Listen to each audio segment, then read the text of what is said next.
हम एक अजीब ब्रह्मांड में रहते हैं जो अजीब चीजों से भरा हुआ है और इसका पैमाना मानव मस्तिष्क की समझ से बाहर है। विशाल आकाशगंगा संरचनाओं से लेकर सबसे शक्तिशाली विस्फोटों तक, सबसे गर्म ग्रहों से लेकर सबसे ठंडे चंद्रमाओं तक, काले छिद्रों के भीतर अज्ञात रहस्यों से लेकर स्वयं ब्रह्मांड की सीमा तक, इस तरह की चीजें आपको हर चीज पर संदेह करने पर मजबूर कर देंगी। अज्ञात से अधिक चिंता पैदा करने वाली कोई चीज नहीं है, और यही है जिसे ओमुआमुआ कहा जाता है। यह एक अंतर तारकीय वस्तु है, यानी यह हमारे सौरमंडल के बाहर कहीं से आया है। लेकिन डरावनी बात यह है कि हमें इसका सही स्थान या यह कैसे आया इसका पता नहीं है। जो हम जानते हैं वह यह है कि इसका आकार बेहद अजीब है। यह लंबा और पतला है, सिगार की तरह, और अपनी यात्रा के दौरान आकाशगंगा में उल्टा घूमता रहता है। ओमुआमुआ पहली अंतर तारकीय वस्तु है जिसे अब तक खोजा गया है, और हम इसे वस्तु कहते हैं क्योंकि यह न तो क्षुद्र ग्रह की तरह दिखती है और न ही वैसा व्यवहार करती है, लेकिन यह धूमकेतु की तरह भी नहीं दिखती या वैसा व्यवहार करती है। यह कुछ और है, कुछ अजीब, बल्कि शायद यह किसी एलियन सभ्यता द्वारा बनाया गया हो। यही बहुत से लोग मानते हैं, और शायद वे सही भी हों, क्योंकि जो कुछ भी हम जानते हैं वह सच है। यह अंतर तारकीय वस्तु हमारे लिए हमारे सौरमंडल की सीमाओं के पार क्या है इसकी पहली झलक थी, वहाँ आकाशगंगा मिल्की वे के तारों के बीच। ओमुआमुआ हमें यह याद दिलाता है कि हमें अपनी आकाशगंगा के बारे में कितनी कम जानकारी है। लेकिन एक बात हम निश्चित रूप से कह सकते हैं, और वह यह है कि इसके केंद्र में मिल्की वे आकाशगंगा के दिल में एक विशालकाय ब्लैक होल है जिसे हम सैजिटेरियस ए यान कहते हैं। यह लगभग हमारे सौरमंडल के आकार का है, लेकिन इस ब्लैक होल का द्रव्यमान हमारी सूर्य की तुलना में लगभग 40 लाख गुना अधिक है। यह एक जबरदस्त गुरुत्वाकर्षण शक्ति उत्पन्न करता है जिससे कुछ भी बच नहीं सकता, यहाँ तक कि प्रकाश भी नहीं। जो भी वस्तु इस काले सीमा को पार करती है वह दृश्य ब्रह्मांड से गायब होकर ब्लैक होल के भीतर चली जाती है। वहाँ न तो समय होता है, न स्थान, न ही द्रव्यमान, सब कुछ अनंत हो जाता है, और सारी वस्तु स्पेगेटी की तरह फैल जाती है जब उसे केंद्र की ओर खींचा जाता है और अनंत घनत्व के एक बिंदु में संकुचित कर दिया जाता है। इसे ही एक विलक्षणता, सिंगुलैरिटी कहते हैं। हमें नहीं पता कि यह कैसे काम करती है। ब्लैक होल के बाहर मौजूद स्थान और समय के कोई भी नियम एक विलक्षणता पर लागू नहीं होते, लेकिन हम जानते हैं कि वह वहाँ हमारा इंतजार कर रही है। और अगर यह सब पहले से ही काफी अजीब नहीं था, दरअसल ब्लैक होल्स के बारे में सबसे डरावनी बात यह है कि उनके आकार की कोई सीमा नहीं दिखती।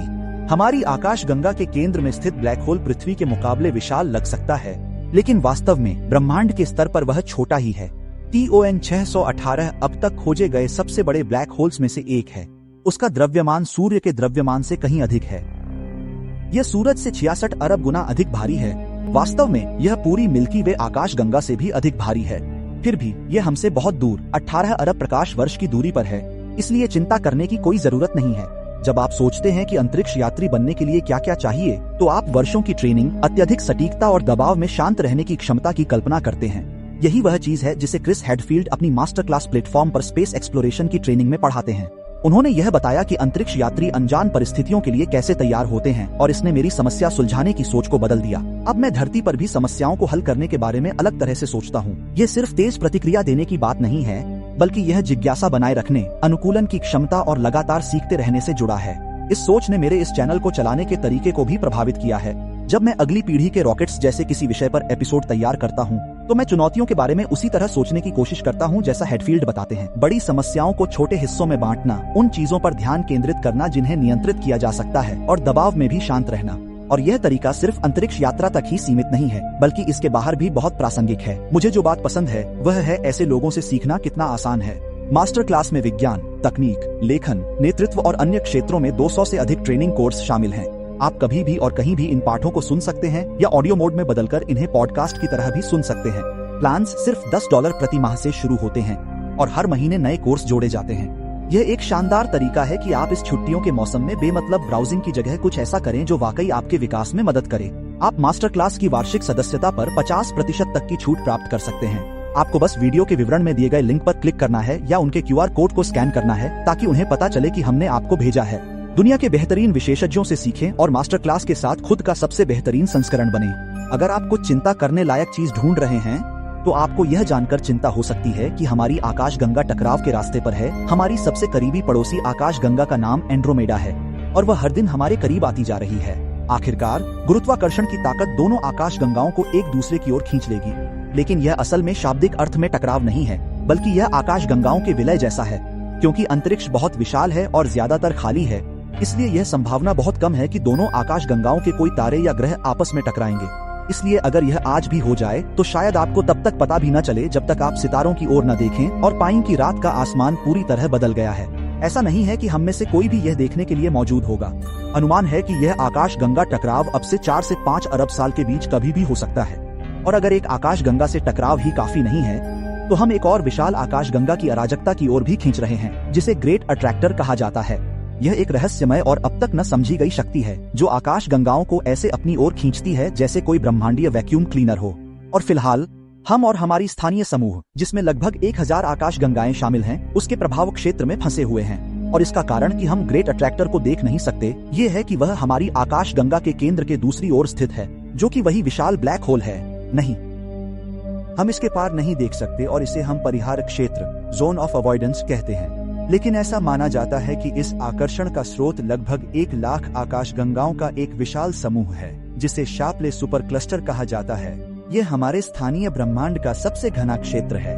यह विशाल द्रव्यमान इतनी अधिक गुरुत्वाकर्षण शक्ति उत्पन्न करता है कि यह और भी अधिक आकाशगंगाओं को अपनी ओर खींचता है, जिससे इसका द्रव्यमान लगातार बढ़ता जाता है और इस क्लस्टर का आकार इतना विशाल हो जाता है कि उसकी कल्पना करना भी मुश्किल है।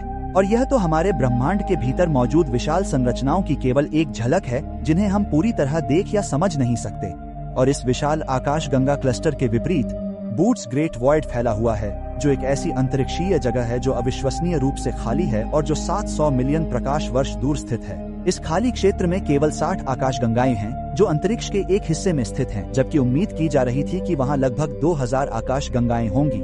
यह हमारे ब्रह्मांड के स्थानीय क्षेत्र में मौजूद कई विशाल खाली स्थानों में सबसे बड़ा है और माना जाता है कि यह उन छोटी जेबों से बना है जिनकी गुरुत्वाकर्षण शक्ति असमान थी और जो बिग बैंग के बाद उभरी थी। फिर ये जेबें ब्रह्मांड के विस्तार के साथ बढ़ती गईं, लेकिन हम पूरी तरह से यह नहीं जानते कि ये क्षेत्र इतने खाली क्यों हैं। इन विशाल आकाशगंगा समूहों और विशाल खाली स्थानों के बीच का यह संतुलन हमारे ब्रह्मांड के आकार और संरचना को उजागर करता है। अंतरिक्ष न तो यादृच्छिक है और न ही यह अभी निर्माण की प्रक्रिया में है। कई वैज्ञानिकों ने यह इंगित किया है कि आकाशगंगाओं की संरचना काफी हद तक मानव मस्तिष्क की कोशिकाओं जैसी दिखती है। हो सकता है कि यह केवल हमारी स्वाभाविक प्रवृत्ति हो कि हम अमूर्त चीजों में, जैसे कि स्याही के धब्बों की जांच में, परिचित पैटर्न देख लेते हैं, या यह इस बात का प्रमाण हो सकता है कि ब्रह्मांड में कुछ ऐसा है जो हमारी समझ से परे है। और जब हम इस महान शून्य पर विचार करते हैं, आइए उस तारे के बारे में बात करें जो 2009 में अचानक रात के आकाश से गायब हो गया था। खगोलविदों ने अपनी दूरबीनें अस्नद नक्षत्र में एक तारे की ओर मोड़ी। उन्हें लगता था कि वह अपनी जिंदगी के अंतिम चरण में है। यह तारा, जो या तो एक विशाल लाल दानव था या एक विशाल पीला दानव, केवल 3 महीनों की निगरानी में अपनी चमक 1 मिलियन गुना बढ़ा चुका था। इसलिए वे जो अगला दृश्य देखने की उम्मीद कर रहे थे वह ब्रह्मांड की सबसे शक्तिशाली घटनाओं में से एक था, और वह था एक प्राचीन तारे की विस्फोटक मृत्यु, जिसे हम सुपरनोवा कहते हैं। लेकिन इसके बजाय तारा बस अचानक गायब हो गया। खगोलविद अभी भी पूरी तरह से निश्चित नहीं हैं कि उन्होंने क्या देखा, लेकिन यह निश्चित रूप से इस बात का सबूत है कि ब्रह्मांड हमारे समझने से कहीं अधिक अजीब तरीकों से व्यवहार करता है। संभावना है कि तारे के पास विस्फोट के लिए पर्याप्त ऊर्जा नहीं थी और वह धीरे धीरे फीका पड़ गया, और शायद वह सीधे एक ब्लैक होल में ढह गया। आमतौर पर जब हम सुपरनोवा की तलाश करते हैं तो हम एक विशाल तारे को देखते हैं जो अपने परमाणु ईंधन के खत्म होने के कगार पर होता है। कल्पना कीजिए कि तारा एक विशाल परमाणु संलयन रिएक्टर की तरह है। यह लगातार गुरुत्वाकर्षण का उपयोग करके परमाणुओं को एक साथ दबाता है और समय के साथ साथ नए भारी तत्वों का निर्माण करता है। जब तक तारा और अधिक परमाणुओं का संलयन करने में सक्षम है, वह अपनी विशाल द्रव्यमान को संतुलित करने के लिए पर्याप्त ऊर्जा उत्पन्न करता है। अधिक परमाणुओं के संलयन के साथ यह इतनी ऊर्जा उत्पन्न करता है कि वह अपने केंद्र में जमा हो रही विशाल द्रव्यमान का संतुलन बनाए रख सके। लेकिन जब उसके पास संलयन योग्य परमाणुओं का भंडार समाप्त हो जाता है तो गुरुत्वाकर्षण हावी होने लगता है और तारा अपने ही भार के नीचे ढह जाता है। इस ढाने से उत्पन्न प्रतिक्षेप या इसके बराबर और विपरीत दिशा में होने वाली प्रतिक्रिया, जैसा कि न्यूटन कहते हैं, वह एक विशाल विस्फोट है। सुपरनोवा से निकलने वाली ऊर्जा विस्फोट के बाद 30 से 50 प्रकाश वर्ष की सीमा में आने वाली हर चीज को नष्ट कर देगी। तारे के केंद्र में केवल सबसे भारी तत्व ही बचेंगे।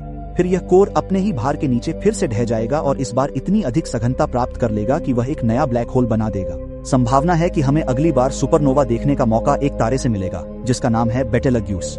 ये एक लाल दानव तारा है जिसे माना जाता है कि वह ढहने के कगार पर है। जब बेटेलग्यूस फटेगा तो वह हमारी आकाश में पूर्णिमा के चांद की तरह चमकेगा। इसलिए इस घटना को देखने के लिए आपको दूरबीन की भी जरूरत नहीं पड़ेगी। एकमात्र समस्या ये है कि तारे की उम्र इंसान की उम्र से कहीं ज्यादा लंबी होती है। इसलिए जब हम कहते हैं कि तारा अपने अंत के करीब है तो इसका मतलब है कि सुपरनोवा होने में अभी भी 1 लाख साल लग सकते हैं। इसलिए चिंता करने की कोई जरूरत नहीं है। बेटेलग्यूस हमसे 650 प्रकाश वर्ष दूर स्थित है, इसलिए हम उसके प्रभाव के दायरे से बाहर हैं। और अंतरिक्ष में सबसे दिलचस्प बात यह है कि आपको कुछ अजीब खोजने के लिए बहुत दूर जाने की जरूरत नहीं है, क्योंकि हमारे सौरमंडल में ही कई अद्भुत घटनाएं मौजूद हैं। और इनमें सबसे रोचक बात शनि ग्रह के चंद्रमा टाइटन पर मीथेन गैस की मौजूदगी है। अपने नाम के बावजूद टाइटन सौरमंडल का दूसरा सबसे बड़ा चंद्रमा है। इसका आकार हमारे चांद से लगभग 50% बड़ा है। इसका मतलब है कि टाइटन एक घने वायुमंडल को बनाए रखने में सक्षम है, जो काफी हद तक पृथ्वी के वायुमंडल जैसा है।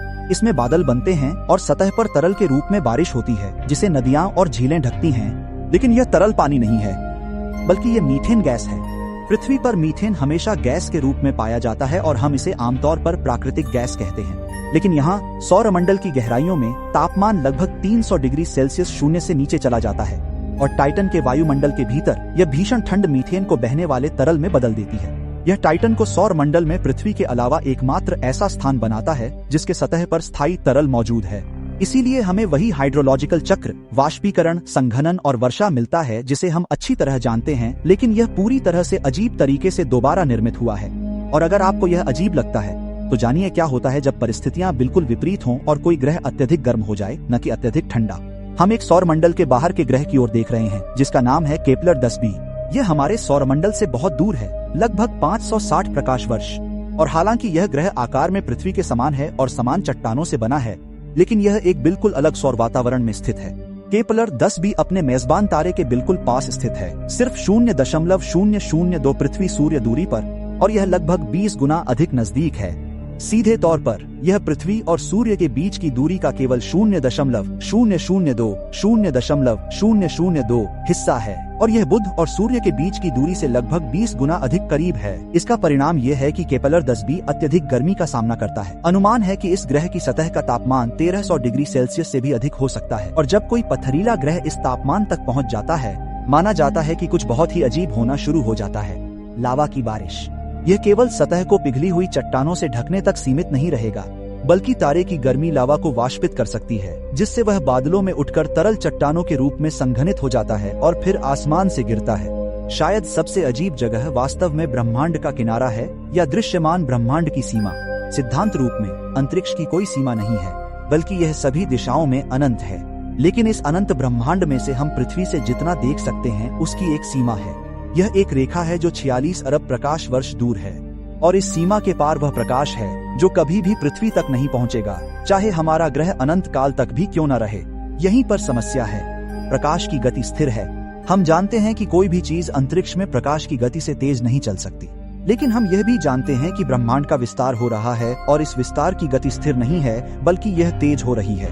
तो जब से बिग बैंग हुआ, यानी 13 अरब साल से भी अधिक समय पहले, अंतरिक्ष का विस्तार तेजी से होता गया, यहाँ तक कि एक बिंदु पर विस्तार की गति प्रकाश की गति से भी आगे निकल गई। यह भौतिकी के नियमों के खिलाफ लग सकता है, लेकिन प्रकाश की गति केवल पदार्थ के अंतरिक्ष के ताने बाने में गति करने की अधिकतम सीमा है, जबकि स्वयं अंतरिक्ष पूरी तरह अलग नियमों के अधीन है और वह जितनी चाहे उतनी गति से फैल सकता है। इसीलिए यह विस्तार, जो प्रकाश की गति से भी तेज है, आकाश गंगाओं को हमसे दूर धकेलता है और उन्हें हमारे दृश्य ब्रह्मांड की सीमा से बाहर कर देता है। और वास्तव में हैरान करने वाली बात यह है कि जैसे जैसे विस्तार की गति बढ़ती जा रही है, यह और भी अधिक आकाश गंगाओं को उस सीमा के पार धकेल देगा जिसे हम देख सकते हैं। इसलिए कुछ दर्जन अरब वर्षों के भीतर रात के आकाश में दिखाई देने वाली आकाश गंगाओं की संख्या में उल्लेखनीय कमी आ जाएगी। 1 ट्रिलियन वर्ष बाद ब्रह्मांड की सभी अन्य आकाश गंगाएं पृथ्वी से ओझल हो जाएंगी और केवल हमारी आकाश गंगा मिल्की वे के तारे ही शेष रहेंगे। ऐसा नहीं है कि पृथ्वी 1 ट्रिलियन वर्ष बाद भी मौजूद रहेगी, यहाँ तक कि हमारा सूरज भी बहुत पहले बुझ चुका होगा। और यही है वह अजीब जानकारी। संख्या 11, समय, अर्थात अनंत ब्रह्मांडीय पैमाने पर अथाह समय। यह हमारे जाने के बहुत बाद तक चलता रहता है।